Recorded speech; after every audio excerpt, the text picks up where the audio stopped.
Hello everyone, welcome to study time with new informative video. तो इस समय आप लोग सुन ही रहे होंगे कि 8वां वेतन आयोग जो है वो गठित कर दिया गया है और ये जो है 1 जुलाई 2026 से जो है वो लागू होगा। तो अभी इसमें सारी चीज़ें होंगी, जो भी प्रक्रियाएं हैं वो सब होंगी और उसके बाद जो चीज़ें होंगी उनको सरकार मानती है, उनकी सिफारिशों को या नहीं, या फिर कोई संशोधन करती है, वो सब चीज़ें देखी जाएंगी। लेकिन इतना ज़रूर है कि ये 8वां वेतन जो है लग जाएगा तो जितने भी सरकारी कर्मचारी हैं इनकी सैलरी में बढ़ोतरी ज़रूर होगी।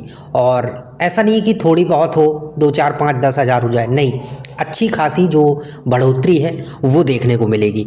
और इसी बीच आप सभी के लिए भी ये बहुत ज़रूरी है जानना कि आप सिलेक्ट होकर जाएंगे तो आपको जो सैलरी है वो कितनी मिलेगी। क्योंकि अभी तक आप इन सब चीज़ों को एक परीक्षा के लिए पढ़ते थे, लेकिन अब आप पढ़ रहे हैं अपने लिए। क्योंकि अब आप सिलेक्ट होकर जाएंगे तो आपको जो है ये मान के चलिए कि 8वें वेतन जो आयोग होगा उसके अनुसार जो सैलरी है वो आपकी बनेगी। तो फिर आपको सैलरी कितनी मिलेगी। अभी आप जान रहे हैं कि जो समीक्षा अधिकारी होता है उसको सैलरी लगभग 80,000 के समथिंग पहुंच जाती है। और ये कैसे पहुंचती है? क्योंकि देखिए 47,600 रुपये जो है आपका बेसिक पे होता है और इसमें आपका जो डीए है वो 53% जो है वो बढ़ा हुआ है, आपको पता ही है। तो 53% ये भी ऐड हो जाता है। इसके साथ साथ जो सचिवालय भत्ता है वो भी ऐड हो जाता है 1,300 रुपये के समथिंग।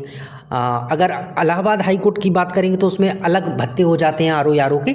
लेकिन जो आपका यूपीपीएससी वाला है, सचिवालय का आरओ है, इसमें सचिवालय के भत्ते हो जाते हैं। तो हम एक बेसिक मान के चल रहे हैं, वो आप इलाहाबाद हाई कोर्ट वाले आरओ के लिए भी कर सकते हैं कि लगभग उतना हो सकता है। और जो आपका सचिवालय वाला है तो ये तो बात कर ही रहे हैं। तो देखिए ये अगर मिला दिया जाता है तो लगभग 79,748, यानी कि एक मोटा मोटी 80,000 के समथिंग आपकी जो सैलरी है वो इस समय बन रही है।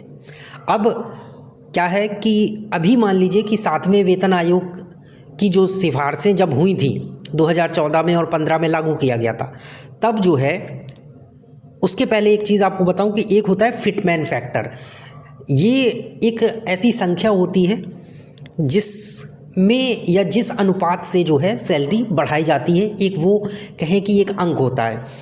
तो जो 7वां वेतन आयोग था उस समय ये था 2.57, यानी कि इतना गुना करके सैलरी में बढ़ोतरी वगैरह की जानी थी। तो उस समय ये सारी चीज़ें हुई और जो सिफारिशें थी सरकार ने मान ली थी।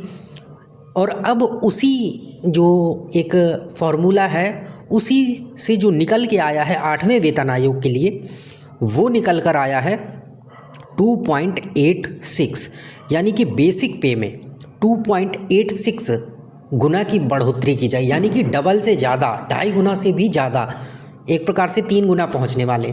तो इतनी सैलरी जो है वो बढ़ेगी। लेकिन ये तो एक फिटमैन फैक्टर का एक आंकड़ा है जो निकल कर आया है। लेकिन क्या सरकार ये सिफारिशें मानेगी नहीं मानेगी, वो तो चलिए जो होगा देखा जाएगा, वो तो सरकार के ऊपर है क्या होता है। लेकिन इतनी ज़रूर चीज़ है कि बढ़ोतरी तो अच्छी खासी देखने को मिलेगी ही मिलेगी। तो अभी अगर हम बात करें कि 2.86 ना ही मानिए, लेकिन जो 7वें वेतन आयोग की है 2.57 गुना, अगर इतना ही बढ़ोतरी होती है तो कितनी आपकी जो समीक्षा अधिकारी की सैलरी है वो पहुंच जाती है। तो देखिए अगर यहाँ पर देखिए 47,600 अगर इंटू हम 2.57 करेंगे यहाँ पर, तो ये आपका हो जाता है लगभग 1,22,000 के समथिंग, 1,22,332 रुपये हो जाता है ये आपका।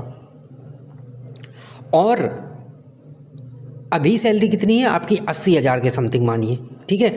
तो कितनी बढ़ोतरी यहाँ पे देखने को मिलेगी? लगभग 42,000 रुपये। और अगर ये सिफारिशें 2.86 होती हैं तो सैलरी कितनी हो जाएगी?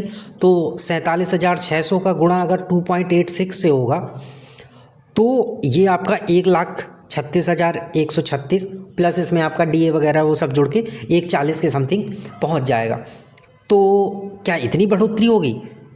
तो अगर इतना बढ़ जाता है तो वो बहुत अच्छी बात है, लेकिन ऐसा होगा नहीं।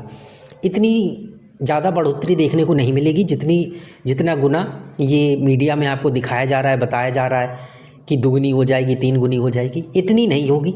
अगर हम यहाँ पर रियलिटी की बात करें, जो बातचीत हुई है, लोगों से पता चला है और जो जानकारी मिली है कि कितनी क्या बढ़ोतरी हो सकती है, तो देखिए जो 25 से 30% है,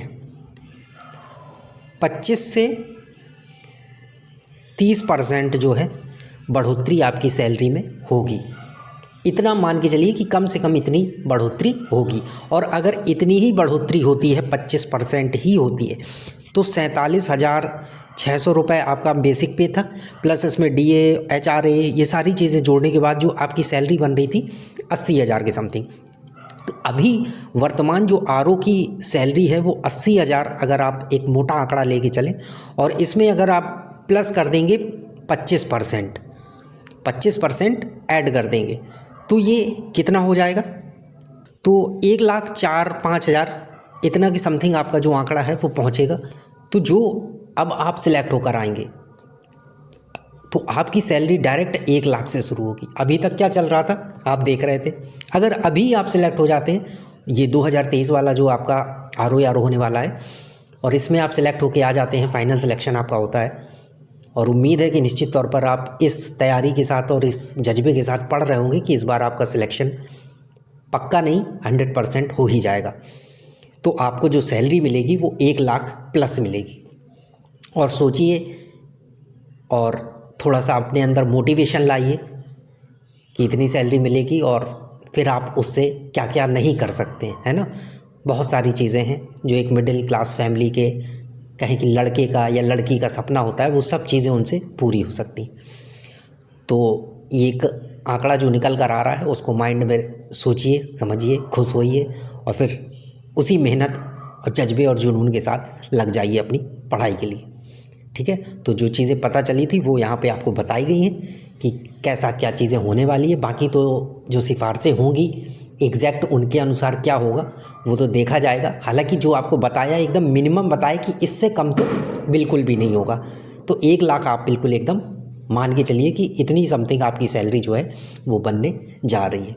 और जो सिलेक्ट हो चुके हैं पहले, उनकी तो कहनी ही क्या बात है।